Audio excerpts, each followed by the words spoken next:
La force de caractère du Real Madrid qui s'impose en déplacement à Balaïdos, 2-1, des buts de Kylian Mbappé et aussi de Vinicius Junior malgré l'égalisation d'un certain Swedberg. Oui, pour mettre la pression sur le FC Barcelone qui a un match important également à domicile au stade Montjuïc Olympique face au FC Séville. Alors les amis, comment avez-vous trouvé les Madrilènes dans ce match ô combien difficile? Vous l'aviez suivi, je l'ai commenté en live, commenté justement sur realdemadrid.com. Les amis, vous étiez avec nous. Alors pour ceux qui découvrent cette vidéo pour la première fois, n'hésitez absolument pas. Vous avez la possibilité de vous y abonner, d'activer la cloche de notification pour ne rien rater de l'actualité autour du Real Madrid. Alors le live ou bien mes lives commentés sur le Real Madrid, les matchs du Real Madrid se passent sur YouTube, d'accord? Pour les amis qui me découvrent sur TikTok ou bien Facebook, vous avez mes lives de match que vous pourrez suivre sur YouTube. Et donc je dis merci, j'en profite également pour dire merci à tous ceux qui sont passés justement sur le live. Merci à vous tous les amis, merci à Falilou Ouronitia le Madrilène, merci également à Zatara Metomo, un mancunien qui est passé également sur le live. Je n'oublierai jamais les dames madrilènes qui sont passées. J'ai oublié vos prénoms, mais magnifique. Noélie par exemple. Oui, vous étiez nombreux à suivre le live commenté. Oui, une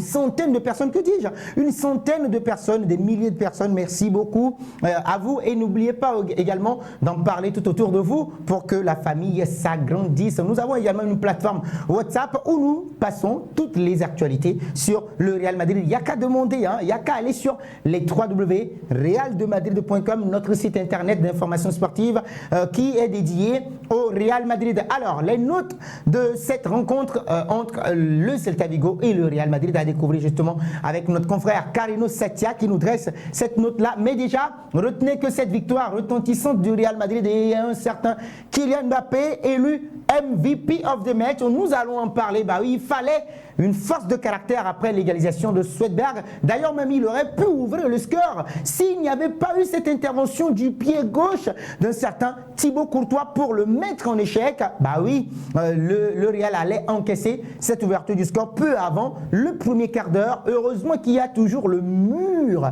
madrilène. Il s'agit d'un certain Thibaut Courtois. Mais déjà, l'occasion pour la 10e journée de la Liga est allée à l'avantage du Real Madrid qui va engranger ses 3 points grâce au but de Kylian Mbappé et de Vinicius Junior. Les hommes de Carlo Ancelotti se sont rassurés avant le choc de la semaine prochaine, mardi, contre le Borussia Dortmund pour ce qui serait le remake de la dernière finale de la Ligue des Champions, même si c'est une saison régulière pour cette édition-là, mais on n'oubliera pas également que c'est un véritable choc. Le Borussia Dortmund qui arrive, donc le Real Madrid surfe sur 2 victoires consécutives avec celle de ce soir, bien évidemment, avec la victoire face au Celta Vigo. On n'oubliera pas également celle de 2-0 où Vinicius Junior aura été flamboyant également dans cette rencontre face à Villarreal au Santiago Bernabéu. Et donc oui, on attendra aussi le Classico contre le FC Barcelone le week-end de la semaine prochaine. Oui, le 26 octobre, ça va être chaud bouillant. Vous pourrez le suivre en live commenté sur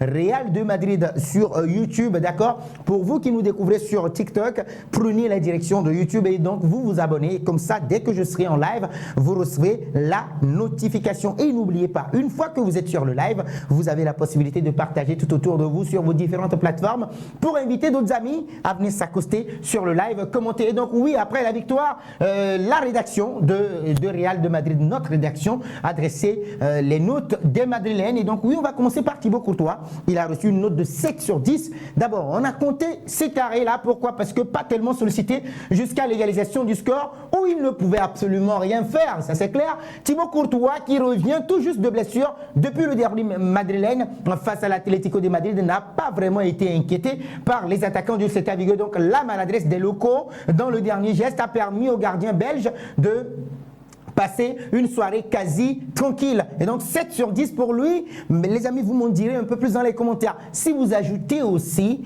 son arrêt en première période, en tout début de partie, face à un certain Williot Theo Swedberg qui va buter sur Thibaut Courtois. Il partait seul face au but, mais oui, il y avait Thibaut Courtois sur sa route. Alors, 7 sur 10 pour Thibaut Courtois, les amis, qu'en pensez-vous dans les commentaires? On continue, nous sommes toujours au niveau de la défense. La même note également pour Lucas Vazquez, qui n'aura pas du tout été mal. Oui, en l'absence d'un certain Dani Carvajal, forfait pour le reste de la saison, Lucas Vazquez a répondu présent ce soir face au Celta Vigo. Et donc, le capitaine du jour, souvent sollicité offensivement, a fait des choix justes et a joué intelligemment tout au long de la rencontre. Le seul problème est le repli défensif qu'il a exécuté, souvent avec un petit brin de retard. Nous continuons toujours au niveau de la défense. Antonio Rudiger, pas très à l'aise quand même, mais il n'a pas du tout été mauvais. Antonio Rudiger, oui, en difficulté dès le coup d'envoi. Antonio Rudiger, en tout cas, n'a pas fait un très grand match, mais dès le coup d'envoi, le défenseur allemand a laissé des espaces qui ont profité justement aux attaquants du Celta Vigo. Mais au fil du match, l'ancien Blue est rentré dans le moule. Et aussi, la défense de Don Carlo Ancelotti en première période n'a pas du tout marché. D'ailleurs, sur l'égalisation de Williot Theo Scarfell, bah oui, que dis-je, Swedberg, il y avait un grand boulevard au milieu de terrain. Certes, Lucas Vazquez n'a pas vite couvert, mais ça n'a pas du tout été reluisant de voir une équipe défensive du Real Madrid dans cette posture-là. Alors, on a Eder Militão juste à côté de lui. Il a fait un match fantastique. Nous lui avons donné 7 sur 10 également, puisque oui, lui, il a réussi à contenir Jonathan Bamba, sans oublier les autres également sur le côté, que ça soit Swedberg ou bien un certain Borja Iglesias, un attaquant véloce également. Et bah oui, il était là. Il a même réussi un tacle dans la surface de réparation avec brio. Même si le début de la seconde période n'a pas été facile pour le Real Madrid, Eder Militão est sur le point de trouver sa grande forme. Nous allons terminer au niveau de la défense avec Fran Garcia, qui n'a pas été mal, mais trop juste pour Fran Garcia. Il a fait des centres dans la surface de réparation, certes, mais c'était un peu difficile pour lui de pouvoir apporter offensivement avec Vinicius Junior. La combinaison n'a pas trop marché, même s'il a été remplacé après par un certain Ferland Mendy, un peu trop timoré quand même depuis le début du match. Il va avoir une note de 5 sur 10, préféré à Ferland Mendy pour le début de la rencontre. Et donc oui, on va dire qu'il n'a pas trop offert offensivement de solution pour Vinicius Junior qui était juste devant lui. Alors, Aurélien Tchouaméni va avoir une note de 6,5 sur 10 dans l'ombre d'Eduardo Camavinga qui tente de se projeter balle au pied. Aurélien Tchouaméni n'a pas élargi sa palette durant le match face au Celta Vigo, donc l'international français qui a été parfois précieux dans la récupération, n'a pas osé prendre des risques. Oui, on se rappelle, il a voulu faire également s'offrir une friandise au cours de la rencontre et il a perdu ce ballon. Heureusement que Swedberg n'a pas bien joué pour Borja Iglesias, sinon on aurait pu avoir quand même un second but pour le Celta Vigo, qui n'a pas été ridicule également dans cette rencontre. Les amis, 6,5 pour Aurélien Tchouaméni. Qu'en pensez-vous, les amis? Vous partagez votre avis dans les commentaires avec nous. Alors, Eduardo Camavinga, lui, il aura une note de 7,5, même s'il a été remplacé par après. Après, on a senti qu'il était un tout petit peu en dedans. Les amis, est-ce que vous êtes d'accord avec cette note? 7,5 pour Eduardo Camavinga en l'absence de Toni Kroos, qui a pris sa retraite. Eh bien oui, Eduardo Camavinga a commencé à s'imposer au milieu de terrain. Et donc son influence, sa vision du jeu, son insouciance et son audace ont été bénéfiques dans l'organisation du Real Madrid, notamment au milieu de terrain. Et donc à l'inverse de son compatriote Aurélien Tchouaméni, l'ancien Rennais est très en vue dans ce match avant sa sortie, remplacé par Rodrigo Goes. Toujours au milieu de terrain. Maintenant, Federico Valverde. Certes, il a 8 mains.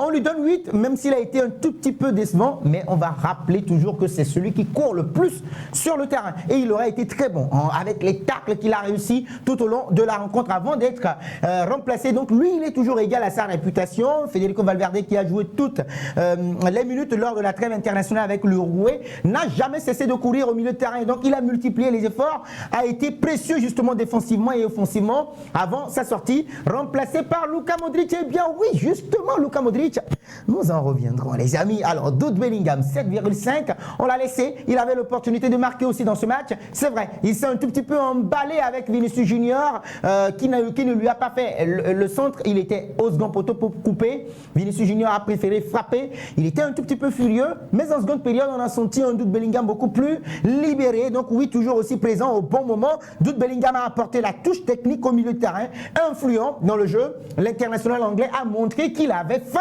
à l'image de ce geste d'humeur envers Vinicius Junior avant la mi-temps. Et justement, parlant de ce dernier, il va avoir une note de 8 sur 10 avec 6 appels contre appels. On dit souvent que c'est l'appel qui déclenche la passe. Oh oui, il fait l'appel et Luka Modric lui donne ce ballon tranquillement et aisément. Il va faire un contrôle, emmener le portier sur le côté droit avant de tirer vers le but, même si le portier a un tout petit peu touché le ballon du bout des gants. Bah oui, Vinicius Junior va permettre au Real Madrid de s'enlever une épine dorsale et des pieds. Pourquoi? Parce que le Real va s'imposer 2-1 grâce à son but, et donc l'international brésilien qui revient aussi de blessure a beaucoup tenté dans le jeu avant de retrouver l'efficacité après l'entrée en jeu de Luka Modric qui lui a adressé un amour de passe pour le 2-1. Et bah oui, il va tout simplement pour célébrer. Vous avez tous les buts également à retrouver sur les www.realdemadrid.com. N'hésitez absolument pas. Alors, Kylian Mbappé, les amis, vous allez me dire qu'il avait une grosse pression à pouvoir s'imposer. On l'avait dit également. Nous l'avons dit ce matin. La grosse solution. D'ailleurs, depuis hier jusqu'à maintenant, on l'a dit. Kylian Mbappé, pour pouvoir s'enlever cette grosse pression, il fallait qu'il marque au moins dans ce match. Eh bien oui, il a répondu présent. Il a coulé le bec à tous ses détracteurs en disant tout simplement: ouais, je suis là. Ceux qui parlent de pression ou quoi que ce soit, oui, je suis là. Kylian Mbappé buteur, et il termine quoi? MVP of the match. Ce n'est rien du tout. Ça voudrait dire que ça pèse beaucoup dans la balance. Au centre d'une polémique lors de la trêve internationale, Kylian Mbappé a répondu présent sur le terrain avec la manière, un beau but d'ailleurs. Juste après la perte de balle de Fran Beltrán, il récupère ce ballon, fait son contrôle hors de la surface de réparation, place un ballon imparable comme il les adore, frappe cachée, fermée du pied, bah oui, pour l'ouverture du score magnifique de Kylian Mbappé. Donc 6e but de la saison, on va dire 9 buts en 10 matchs pour Kylian Mbappé, toute compétition confondue avec le Real Madrid. Et donc oui, il a marqué l'un des plus beaux buts de la saison en Liga, on va le dire, oui, et a été très en vue dans le jeu du Real Madrid. Donc oui, il termine MVP of the match. Luka Modric dès à présent, les amis. Ouais. La note de 8 sur 10 pour Luka Modric, messieurs, vous serez d'accord avec moi? Il est où lui? Voilà, Luka Modric 8 sur 10 puisqu'il est rentré à la place d'Eduardo Camavinga et a changé complètement la physionomie du jeu. Oui, il était présent. C'est lui qui permet justement à Vinicius Junior de marquer ce deuxième but là avec cet amour de passe. D'abord, il délivre une très belle passe décisive à Vinicius Junior pour le 2-1 et surtout, il a aidé l'équipe défensivement et dans l'organisation. Vinicius Junior a profité de cet amour de passe là pour donner la victoire au Real Madrid, et à la fin, c'est le Real qui vient maintenant mettre la pression sur le Barça qui doit impérativement s'imposer demain face à la formation du FC Séville au stade olympique Montjuic. Les coéquipiers de Robert Lewandowski sont sous pression. Alors les amis, que pensez-vous de toutes les notes attribuées aux 11 ou même aux remplaçants aussi du Real Madrid? Les amis, vous partagez vos avis avec nous dans les commentaires.